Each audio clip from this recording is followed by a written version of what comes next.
নমস্কাৰ বন্ধুসকল, চাবলৈ আৰম্ভ কৰিছে আছামিজ খবৰ। আজি হৈছে 10 ডিচেম্বৰ। অসমৰ লগতে ভাৰতৰ বিভিন্ন প্ৰান্তৰ পৰা কেইবাটাও খবৰ যুগুতোৱা হৈছে আৰু এনেধৰণৰ খবৰসমূহ নিতৌ চাবলৈ চেনেলটো ছাবস্ক্ৰাইব কৰি ভিডিঅ'টোত এটা লাইক কৰিবলৈ নাপাহৰিব। বন্ধুসকল, দিবলৈ আছে যে প্ৰথমটো বিগ ব্ৰেকিং নিউজ। এবাৰ নতুন পদ্ধতিৰে হ'ব পঞ্চায়ত নিৰ্বাচন। পঞ্চায়ত নিৰ্বাচনক লৈ আহিল নতুন নিয়ম। কোনে কোনে নিৰ্দলীয় আৰু কোনে কোনে খেলিব পাৰিব দলীয় প্ৰতীকত হেক লৈ মুখ্যমন্ত্ৰীৰ প্ৰতিক্ৰিয়া। মন্ত্ৰীসভা সালসলনিৰ পিছতেই পঞ্চায়তক নিৰ্বাচনক লৈ মুখ্যমন্ত্ৰীৰ বৃহৎ ঘোষণা। কি পদ্ধতিৰে হ'ব পঞ্চায়ত নিৰ্বাচন কৈছে মুখ্যমন্ত্ৰী হিমন্ত বিশ্ব শৰ্মাই। জানুৱাৰীৰ প্ৰথম বা দ্বিতীয় সপ্তাহত জাৰি কৰা হ'ব পঞ্চায়ত নিৰ্বাচনৰ দিন আৰু এই পঞ্চায়তৰ সভাপতি আৰু সদস্য পদত নাথাকিব কোনো দলীয় প্ৰতীক। 70% দলীয় প্ৰতীকত নহ'ব আৰু 30% দলীয় প্ৰতীকত হ'ব পঞ্চায়ত নিৰ্বাচন। জিলা পৰিষদ আৰু আঞ্চলিক পঞ্চায়তত থাকিব দলীয় প্ৰতীক। ফেব্ৰুৱাৰীৰ ভিতৰত সমাপ্ত হ'ব পঞ্চায়তৰ নিৰ্বাচন। পৰৱৰ্তী খবৰটো হৈছে তালিকাত নাম আছে আপোনাৰ, কিন্তু ঘৰ পোৱা নাই। ধন লাভৰ বাবে শীঘ্ৰেই কৰক ABPS। প্ৰধানমন্ত্ৰী গ্ৰামীণ আৱাস যোজনাৰ গড় নোপোৱাসকলৰ বাবে ডাঙৰ খবৰ।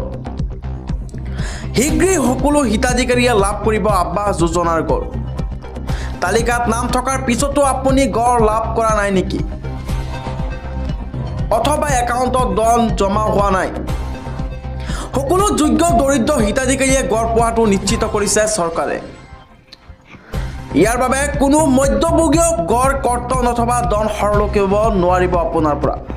PMY GK ধৰি গ্ৰামোন্নয়নৰ সকলো আঁচনিৰ বাবে এতিয়া বাধ্যতামূলক হ'ব ABPS। ধন লাভৰ বাবে DBTৰ জৰিয়তে একত্ৰিত কৰি ABPSৰ নিশ্চিত কৰে জমা হোৱা ধন। ইয়াৰ বাবে হিতাধিকাৰীয়ে বেংক একাউণ্টৰ সৈতে এক্টিভ কৰিব লাগিব ABPS। একাউণ্টৰ সৈতে আধাৰ সংযুক্ত কৰাটো বাধ্যতামূলক। বেংকত গৈ হিতাধিকাৰীয়ে কৰিব পাৰিব এই কাম, অথবা গাঁও পঞ্চায়ত ব্লক অফিচলৈ গৈও এই কাম কৰিব পাৰিব। বেংক একাউণ্টৰ সৈতে পেন আধাৰ ABPS সক্ষম হৈ থাকিলে লাভ কৰিব গড়। অসমত এতিয়াৰ পৰা কেঁচা গড় নাথাকে বুলি ঘোষণা অসম চৰকাৰৰ। পৰৱৰ্তী খবৰটো হৈছে দেশৰ ভিতৰত থকা পাকিস্তানী সমৰ্থকক হুংকাৰ মুখ্যমন্ত্ৰীৰ। দেশৰ ভিতৰত থকা পাকিস্তানী সমৰ্থকক এবাৰ হুংকাৰ দিছে মুখ্যমন্ত্ৰী হিমন্ত বিশ্ব শৰ্মাই। পাকিস্তান তথা বাংলাদেশৰ ক্ৰিকেট দলৰ সমৰ্থনৰ অন্ধ অনুকৰণ আমি বন্ধ কৰিব লাগে। পাকিস্তান বাংলাদেশৰ দৰে দেশে ভাৰতৰ পৰা বহু শিকিবলগীয়া আছে বুলি কৈছে মুখ্যমন্ত্ৰীয়ে। ধৰ্মীয় গোলামীৰ ভিত্তিত নিৰ্মাণ হোৱা দেশে সংখ্যালঘুক সুৰক্ষা দিব নোৱাৰে। ধৰ্ম নিৰপেক্ষতাৰ উৎকৃষ্ট নিদৰ্শন দাঙি ধৰিছে আমাৰ দেশ ভাৰতে। বাংলাদেশত হিন্দুৰ ওপৰত হোৱা অত্যাচাৰক লৈ মুখ্যমন্ত্ৰী হিমন্ত বিশ্ব শৰ্মাৰ প্ৰতিক্ৰিয়া। বাংলাদেশত হিন্দুৰ ওপৰত হোৱা অত্যাচাৰ আমাক বেদনাসিক্ত কৰি তুলিছে। লগতে পাকিস্তানত হিন্দুৰ ওপৰত অত্যাচাৰ হৈছিল আৰু এতিয়া বাংলাদেশত হৈছে। পাকিস্তান বাংলাদেশ আদি দেশে আমাক সুৰক্ষা প্ৰদান কৰিব নোৱাৰিলে। পৰৱৰ্তী খবৰটো হৈছে ধৰ্মৰ ভিত্তিত সংৰক্ষণ দিব নোৱাৰি, এই মন্তব্য সৰ্বোচ্চ ন্যায়ালয়ৰ। ধৰ্মৰ ভিত্তিত সংৰক্ষণক লৈ উচ্চতম ন্যায়ালয়ৰ ডাঙৰ মন্তব্য। ধৰ্মৰ ভিত্তিত সংৰক্ষণ দিব নোৱাৰি বুলি স্পষ্ট কৰি দিছে উচ্চতম ন্যায়ালয়ে। মুছলমানকে ধৰি ৭৭টা সম্প্ৰদায়ক দিয়া হৈছিল সংৰক্ষণ। এই ৭৭টা সম্প্ৰদায়ৰ অধিকাংশই আছিল মুছলমান সম্প্ৰদায়ৰ। OBCৰ অধীনত কেইবাটাও সম্প্ৰদায়ক বংগ চৰকাৰে দিছিল সংৰক্ষণ আৰু এই সংৰক্ষণক অবৈধ বুলি ঘোষণা কৰিছে কলকাতা উচ্চ ন্যায়ালয়ে। উচ্চ ন্যায়ালয়ৰ প্ৰত্যাহ্বান জনাই উচ্চ ন্যায়ালয়ৰ দ্বাৰস্থ হৈছিল পশ্চিমবংগ চৰকাৰ আৰু পশ্চিমবংগ চৰকাৰৰ আবেদনৰ শুনানি গ্ৰহণ কৰি উচ্চতম ন্যায়ালয়ে এই গুৰুত্বপূৰ্ণ ৰায়দান প্ৰদান কৰিছে। শুনানিত ধৰ্মৰ ভিত্তিত সংৰক্ষণ কৰিব নোৱাৰি বুলি মন্তব্য উচ্চতম ন্যায়ালয়ৰ। ন্যায়াধীশ BR গগৈ আৰু KB বিশ্বনাথৰ বিচাৰপীঠৰ এই ডাঙৰ মন্তব্য। চৰকাৰৰ হৈ কপিল চিব্বালে পিছপৰা শ্ৰেণীৰ ভিত্তিত সংৰক্ষণ দিয়া বুলি কৰিছিল দাবী। পিছপৰা শ্ৰেণী হিচাপে মুছলমান সম্প্ৰদায়ক নিৰ্বাচন কৰাটো অপমান বুলি মন্তব্য সুপ্ৰিম কোৰ্টৰ। মুছলমানকে ধৰি কেইবাটাও জাতিৰ OBCৰ মৰ্যাদা বাতিলৰ নিৰ্দেশ এইবাৰ ন্যায়ালয়ৰ। পৰৱৰ্তী খবৰটো হৈছে 15 পৰা 28 ডিচেম্বৰৰ ভিতৰত কৰক এই কাম, নহ'লে বিপদ হ'ব আপোনাৰ। অৰুণোদয় আঁচনিক লৈ মুখ্যমন্ত্ৰী হিমন্ত বিশ্ব শৰ্মাৰ বৃহৎ ঘোষণা। এই কাম নকৰিলে বঞ্চিত হ'ব অৰুণোদয় আঁচনিৰ লাভৰ পৰা। অৰুণোদয় নোপোৱাসকলৰ বাবে চৰকাৰে আনিছে এইবাৰ সোণালী সুযোগ। পূৰ্বেৰ পৰা অৰুণোদয়ৰ ধন পোৱা সকলোকো নিয়ম বান্ধি দিছে ৰাজ্য চৰকাৰে।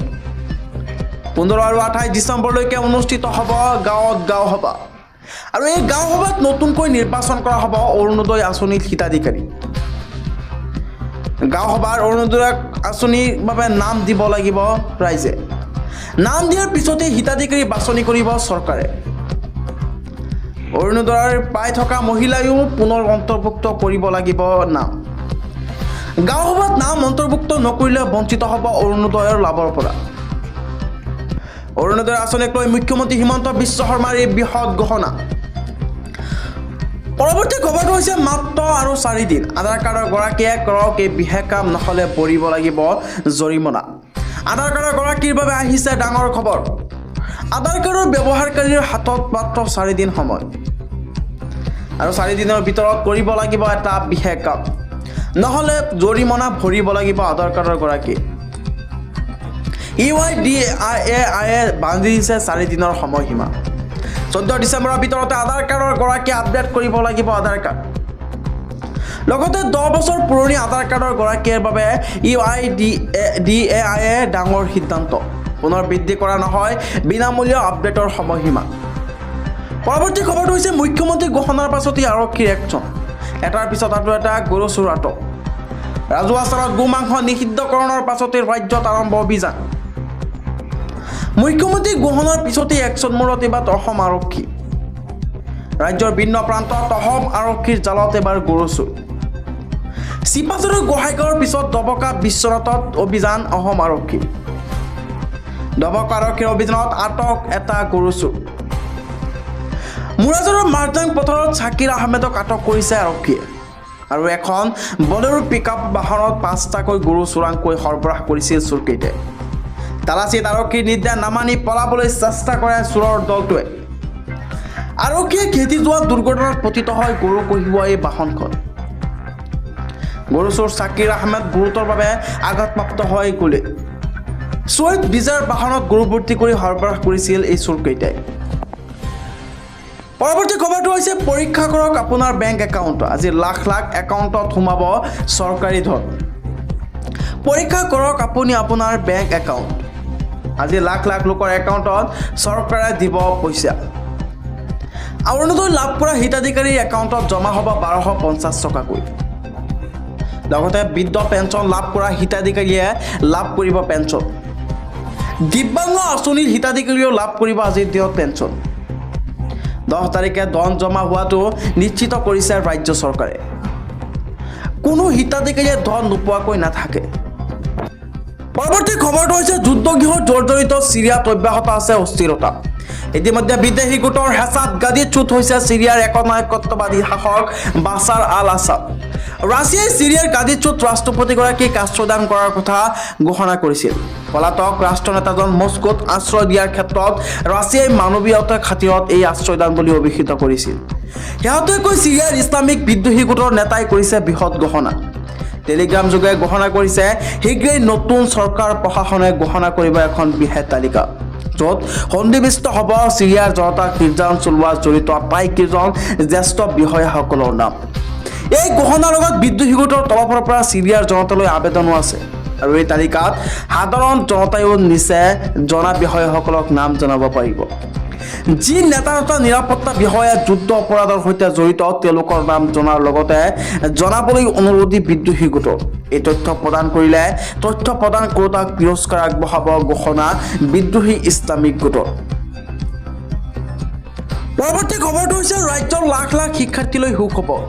11 ডিচেম্বৰৰ পৰা প্ৰদান কৰা হ'ব আনন্দৰাম বৰুৱা বঁটা। হাইস্কুল শিক্ষান্ত পৰীক্ষাত ৭৫% বা তাতোতকৈ নম্বৰপ্ৰাপ্ত শিক্ষাৰ্থীয়ে পাব এই আনন্দৰাম বৰুৱা বঁটা। ১২,৫০০ টকাৰ জলপানী আছে এই আনন্দৰাম বৰুৱা বঁটা। লগতে ২৬,৯৬৯ গৰাকী শিক্ষাৰ্থীয়ে পাব এই চলিত বৰ্ষত শিক্ষাবৰ্ষৰ আনন্দৰাম বৰুৱা বঁটা। ইয়াৰ বাবে ৩,৩৭,০০,০০০ টকা এই বঁটাৰ বাবে ব্যয় কৰিছে ৰাজ্য চৰকাৰে। এক সভাত মুখ্যমন্ত্ৰী হিমন্ত বিশ্ব শৰ্মাই আনুষ্ঠানিকভাৱে প্ৰদান কৰিব এই বঁটা, আৰু এই বঁটা পাব 2024 মেট্ৰিক দিয়া ল'ৰা ছোৱালীসকলে আৰু এই ঘোষণা কৰিছে অসমৰ মুখ্যমন্ত্ৰী হিমন্ত বিশ্ব শৰ্মা